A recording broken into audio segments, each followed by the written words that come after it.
Hi, lovely. So this is Alice, and I'm here with Nkosnati, and Hello. this is Spiritually Speaking. And today, instead of a Q&A, instead of the questions and answers, which we will still do, but today I really felt passionate about discussing the topic of language. Let's take, for example, in a sales meeting, something that salespeople are taught is that the first 20 minutes of your interaction with anybody is about syncing language. When I'm doing coaching with a client or when I see a new client, the same is true. The first few minutes are, and I just do it, I just put it on the table and I just ask the questions about what do you call your higher power? Do you believe in a higher power? Syncing reference terms. Mm-hmm.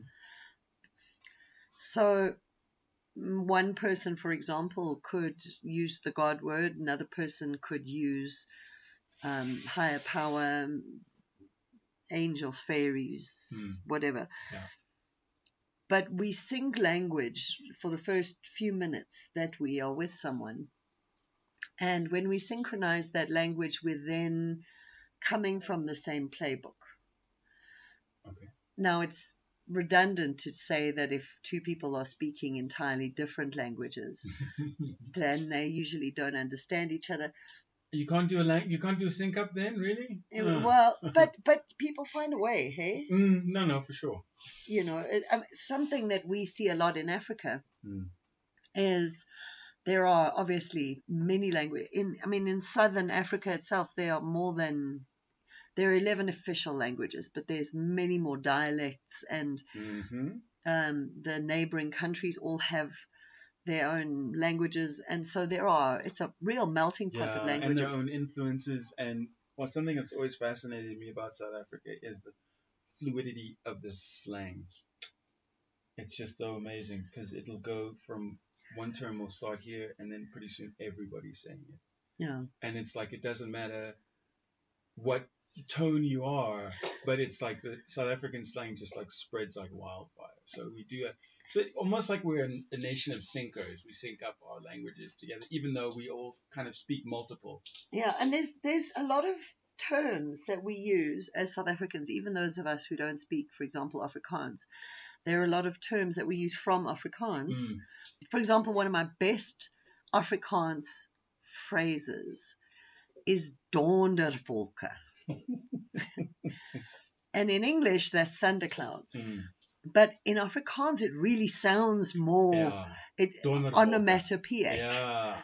Donderwolke, you know exactly what's coming. It's not a light shower. No, yeah, there we go. It's not a gentle breeze. Donderwolke. Yeah. Oh! And there must be some other ones that we use. Eish. I think everybody now in Southern Africa uses the word eish. Yep. Yeah, there's a couple of phrases. And we've got 11 languages to borrow from. So we do. Well, you kind of see the same thing in the States where they have a romance with other cultures and other things.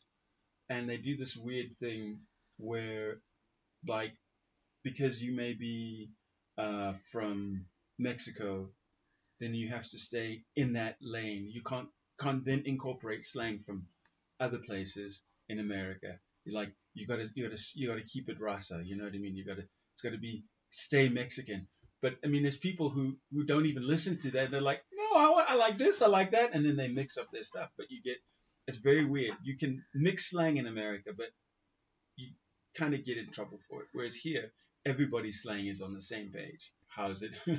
You just said one of them, which is how's it. So how's it is not as in how is it. No, it's HOWIT. So how? Oh, ZIT. How's it? I like to say ZIT. Yeah, how's it? Zit. And that's kind of a combination of Afrikaans. In Afrikaans, you would say hoe gaan dit, and in English, how is it? And then the melting pot combination has kind of become how's it. And that is just, it's like hello, really. It's so that's what we can't hide this when we go overseas. And like if you greet somebody and they say, "How's it?" You're like, I know where you're from. Hmm. Let me. Are you from the Cape? Are you from Natal? Where we? Okay, what we dealing with? It's like you can't hide when you start using that. That is so specific. You just. It's like South African. Boom. Yeah, and then there's some so there's some languages that just have better words for things. Aish, Exactly. aish. And that's just really an expression, it's not a word, but it's been adopted by everybody because Mm. it has a particular meaning that doesn't have representation in language. Mm. Aish is like a exclamation, like really, um, It can be or happy. It can shame, be sad. or It can be depending angry. on the It can be. intonation. It can be ish. Like, oh, I forgot something. Or ish. Somebody's gonna get slapped. Mm, It's one of those words you put your own emphasis on. yeah. So so the thing about language, when we melt up, like we have, for example, here in Africa, we have this melt of things, is that we borrow sometimes from other languages the words that we don't have a representative of in our own language. And then I want to just come to this idea, this concept of the fifth and sixth sensed people. The fifth sensed would qualify to me as normals. Yeah. And then we have the sensitives or the sixth sensed, which are they have another source of incoming information that their own personal being interprets through various existing channels. Mm. So you can have audient, you can have voyant, you can have sentient, which is just a knowing. But the point is that you're receiving additional information to that would be received by your From a five source senses. outside of the five senses. Yeah, so Yeah. it's you're receiving this additional information.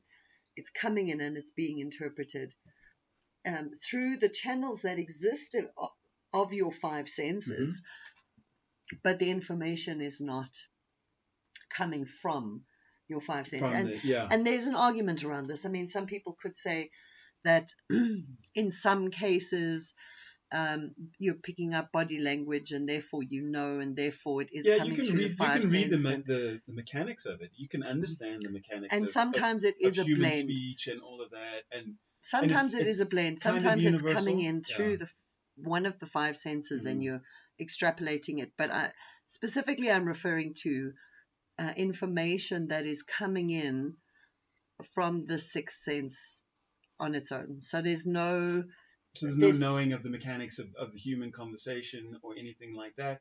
It's totally outside of all of that. It's not I'm sitting here, I'm looking at this and that, I'm reading your body language, I'm doing all of that. It's none of those mechanics that you can learn.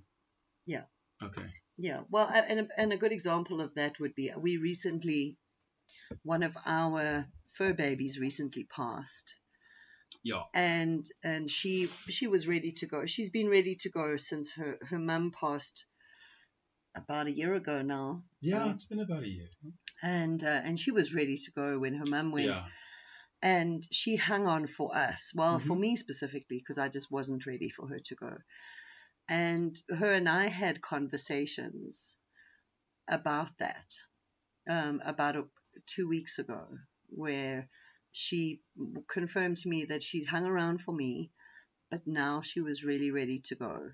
Mm. And then a couple of days ago, she did pass. And I was giving her Reiki at the time when she passed. And her father, who also lived his life with me, he actually came to get her. And that is information that I know. It's sentient, it's clear So it's a sentient. So knowing, yeah. I know that. Mm. And I had a conversation with him and with her in the process. But that's sixth sense information that is Yeah. not coming through any five sense Exactly. input, Yeah. sensory input. Okay, so Okay. you've got the one category of things where people might say, oh, you knew that about that person because their body language or something. Mm-hmm. And yes, there's a melding there that could Yeah. possibly be enhanced.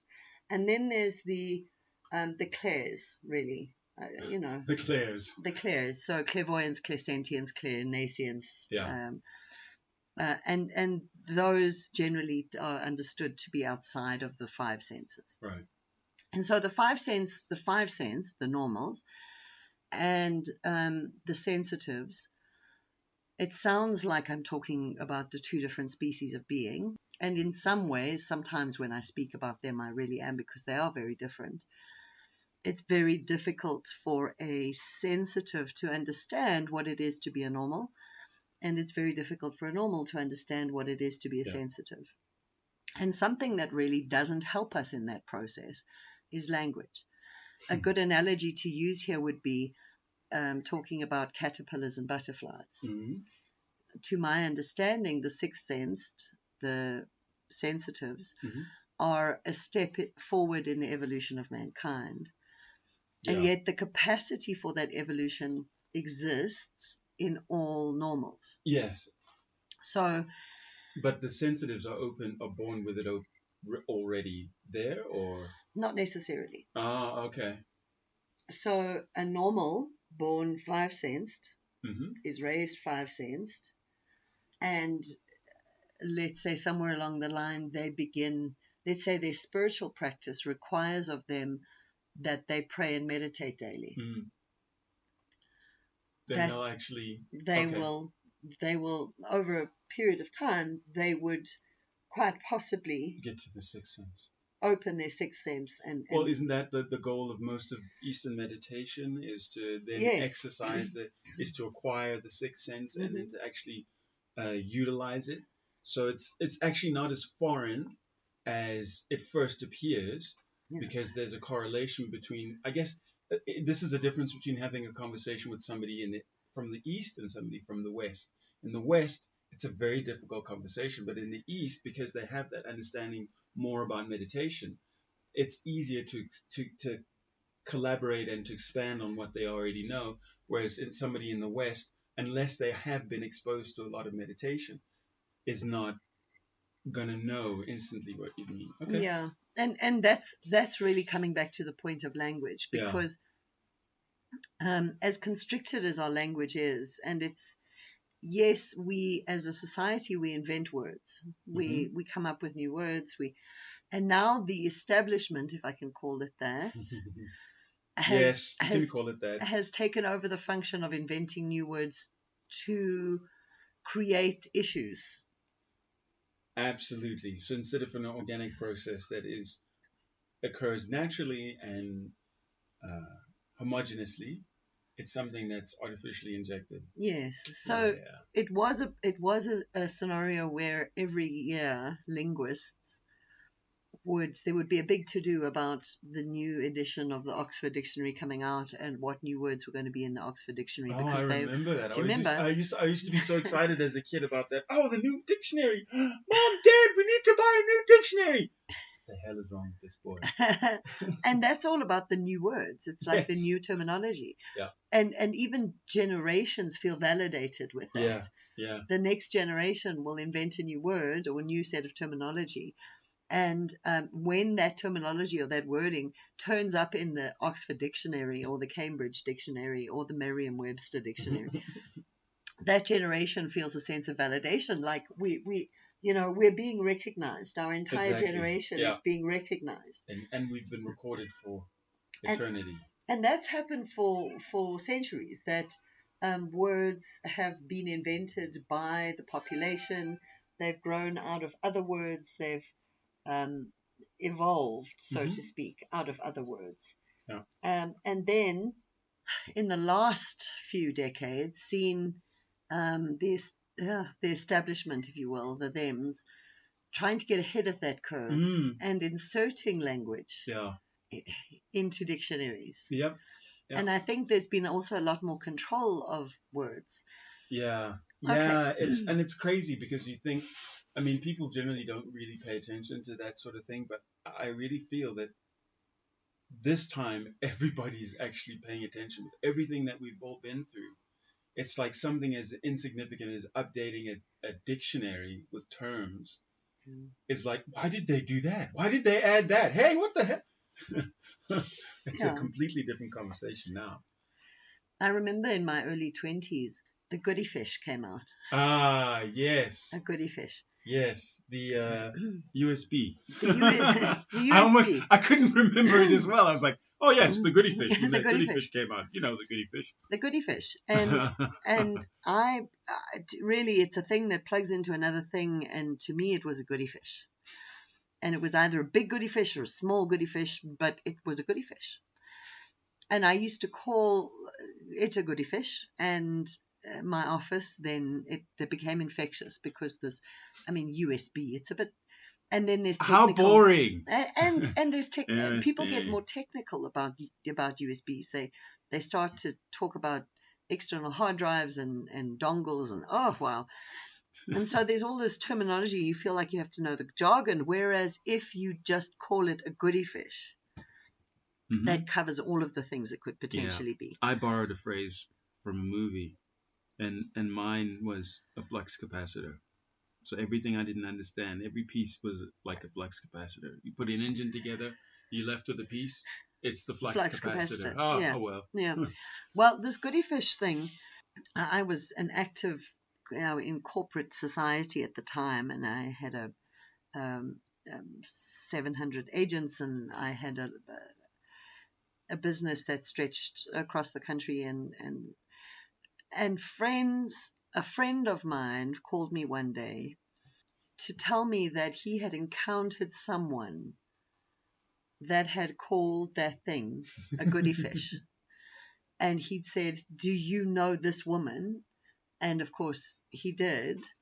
But that was such an interesting loop for me. Association by language. But yeah, that Yeah. they had traced back this jargon term of a goody Wow. fish. Yeah. So in my life, it's been quite commonplace for me to, when a word is cumbersome or when it just doesn't seem to fit to me, to invent terminology. I invent words to go with things, and I'm comfortable doing that because in my lifetime we've seen videos come and go, video VHS, Betamax, then CDs, and then so CDs, really DVDs. this technology just comes and goes and comes and goes, and so it all just becomes goody fish. The plug into it's a goody fish. It's a thingamabob that goes into the doohickey. When you turn it, the flux capacitor does its thingy mabob, and then we're all good to go. Yeah, and we can.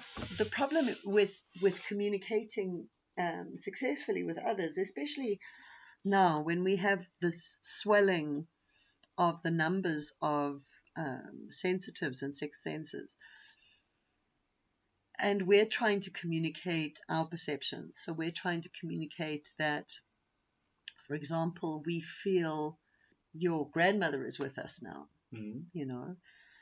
And the language that we use today, English, for example, the language that we use is quite constrictive because it doesn't make room for the expression of the sixth sense. So I sense that, I know that these words we have to almost repurpose. Yeah, it's we really have to repurpose a lot of words because they don't fit the experience at all. There's no correlation between the experience and the word. We need to be aware of this, I think, when you meet other groups of sensitives. Sometimes there is a group who call themselves, for example, light workers, or there'll be a particular group of conscious people who are trying to forge a new way of life. And they tend to come up with their own jargon pretty quickly.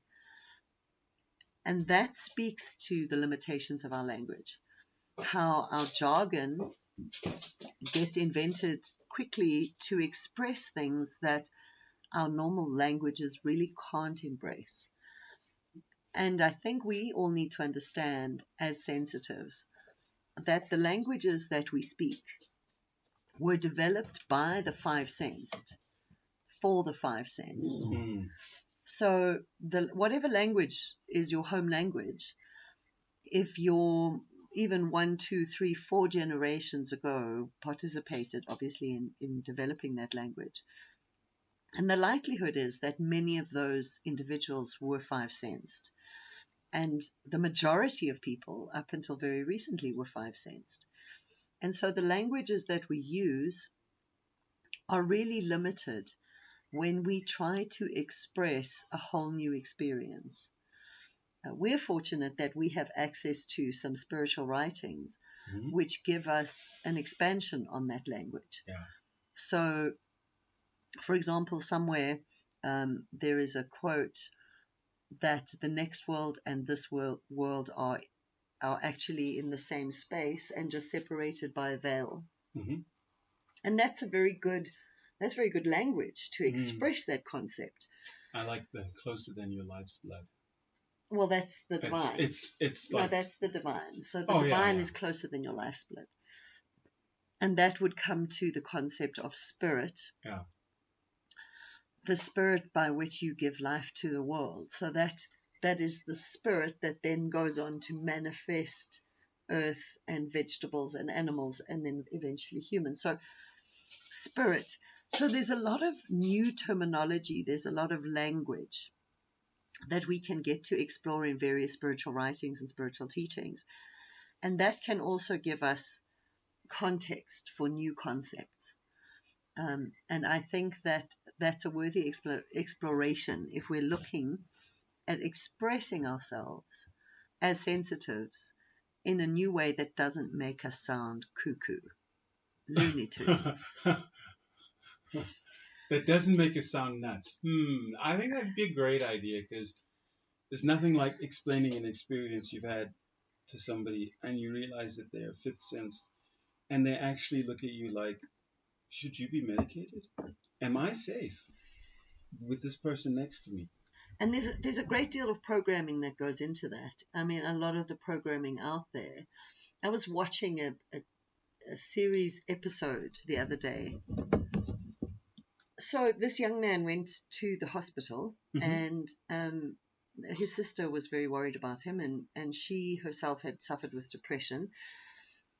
And so she was freaking out about her brother hearing voices. And even though these voices were positive and were encouraging him and being encouraging, she still wanted him to be medicated to get rid of the voices. And the doctors themselves wanted to medicate him to get rid of the voices. Right. Even though there was absolutely no evidence that these voices were going to be of any negative impact whatsoever. Well, it's abnormal to hear voices in your head, isn't it? If you're a fifth sense person, it is absolutely the most bizarre and uncomfortable thing you could possibly ever think of. And here's a problem, that psychosis, and there are people that hear voices that tell them to go murder other people and do bad things. Yeah, there's a distinct difference between psychosis and what you're talking about. So we're not talking about you got some issues that need to be addressed. We're talking about you're absent of these issues. No psychosis. Yeah. So it's where does the line get drawn? And so the normals are really stuck in this paradigm where anything outside of their experience or anything outside of what the medical establishment can explain means a person is unwell. And that's such a fascination to me that I can't imagine a silent world. I can't imagine a world where I'm not receiving input from other beings at all times. I can't imagine what that would be like. I think it would be probably the coldest, most frightening, boring place in the world. And yet normals live that life. Because that's all they know. And so there's a point that I understand that I don't know.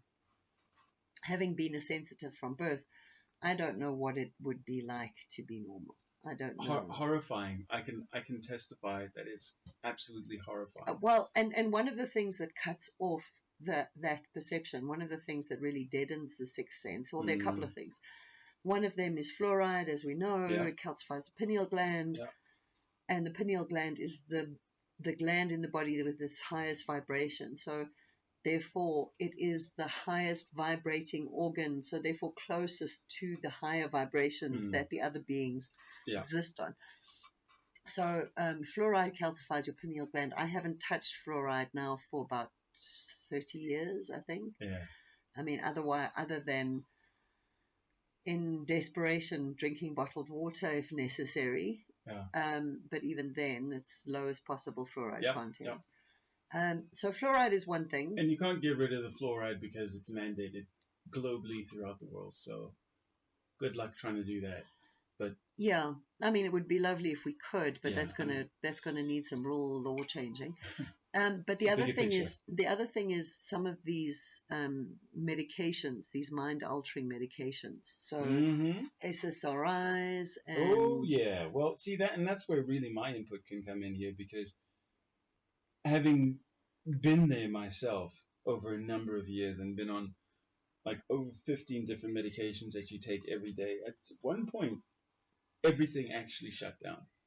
I got nothing from anywhere, and I was just alone. I didn't feel anything. I didn't sense anything. Everything that I was used to being was my normal was completely gone.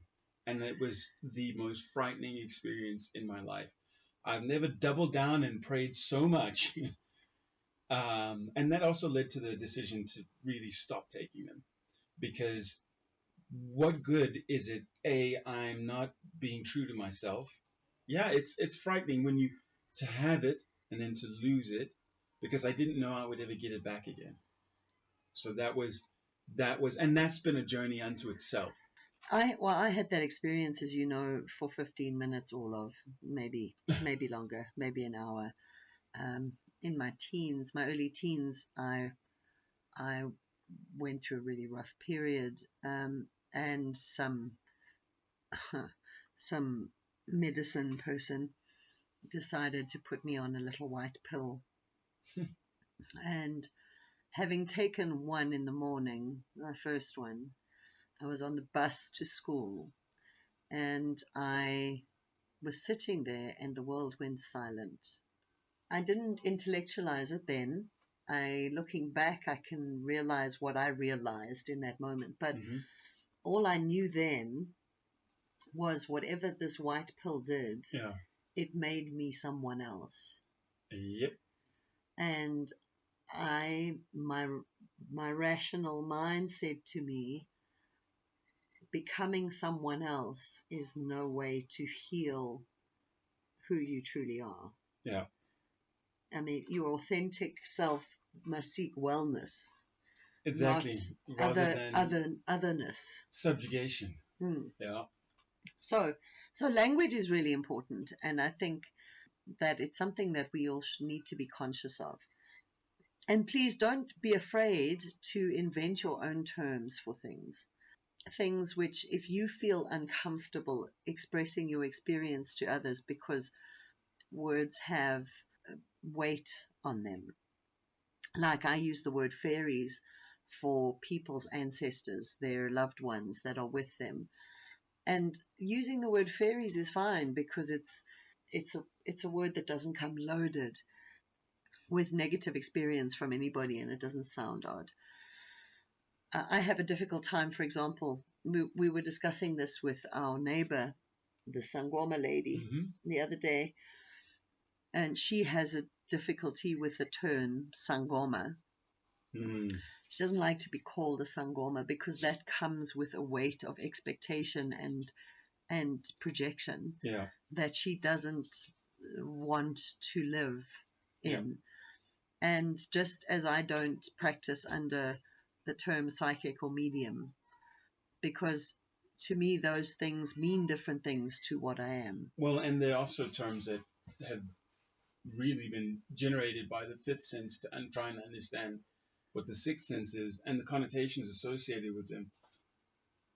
It's like, as far as I'm concerned, it's the same thing in terms of language of color. You know, it's like we can't actually describe what a person is. We first have to tell you the color and then let you make an assumption. Everyone suddenly becomes a color. Instead of being like a person, with a skin tone, you're a color. That's not a proper description. I've always been so fanatical about that, and fanaticism is not something I believe in, but I feel really strongly about color words. When I was growing up, the family was involved with media, and so there were always Pantone color charts around.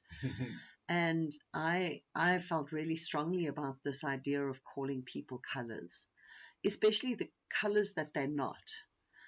So and back in the old South Africa, every color association had a horrible connotation with it. So it was just like, why we keep perpetuating this? Yeah, I've traveled Africa, and I've never physically met a black person.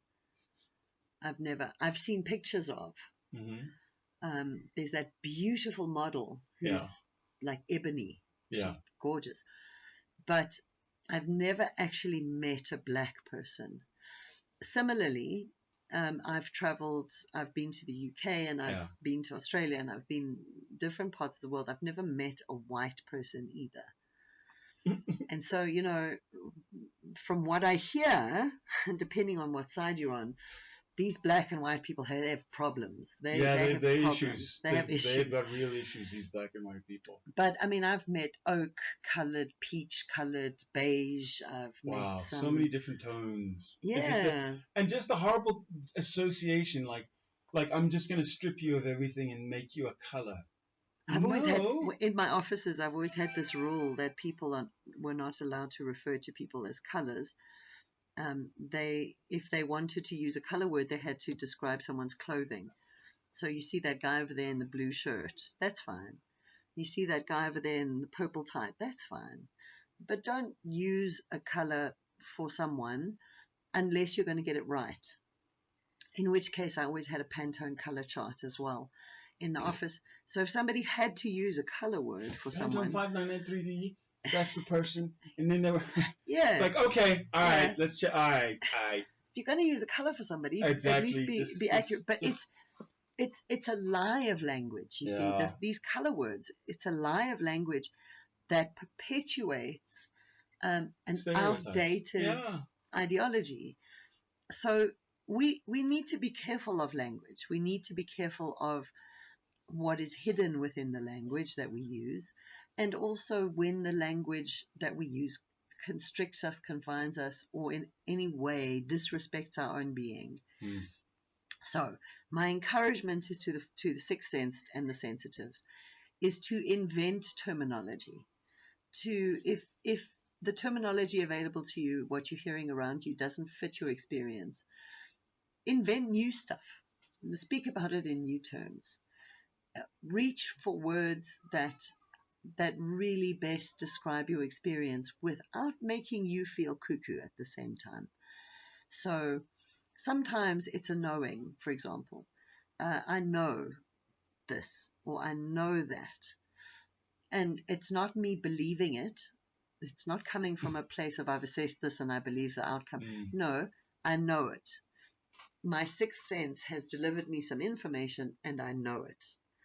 So using knowing as I know this to be true, that is a sixth sense terminology. Yeah. And we really need to almost embrace and take back the power of language, to express ourselves through language more accurately and more leniently. So we have the room within it. Well, we've also got very lazy with language. I find over the years we've gotten very lazy. Our language has gotten really lazy. And I think that speaks to the problem of the focus being on fifth sense instead of the sixth sense, because fifth sense, there's a limit, there's a finite number of things, but the sixth sense, you've got an infinite number of things. So your language is inclusive, yes, and expanding instead of expansive, instead of for limited and judgy and constricted, and we've kind of really gone in that direction. Yes. Because if we keep doing the same things over and over again, that's insane. Yeah. You want a different outcome, do something different. You want the same outcome, keep doing it 100 times, you get the same thing. You know? And if you're not getting what you want in terms of the expression, we're being called. yes, we're being called. We're being called. In terms of folks. the expression, then that's it. So okay, that's us. Bye. Have a wonderful evening, people. Meditate on language. See what language works for you and expand it where you need to. Give it a thought. Much love. May joy find you. May delight pounce on you. And may you always be headed for happy. That's us. Bye for now.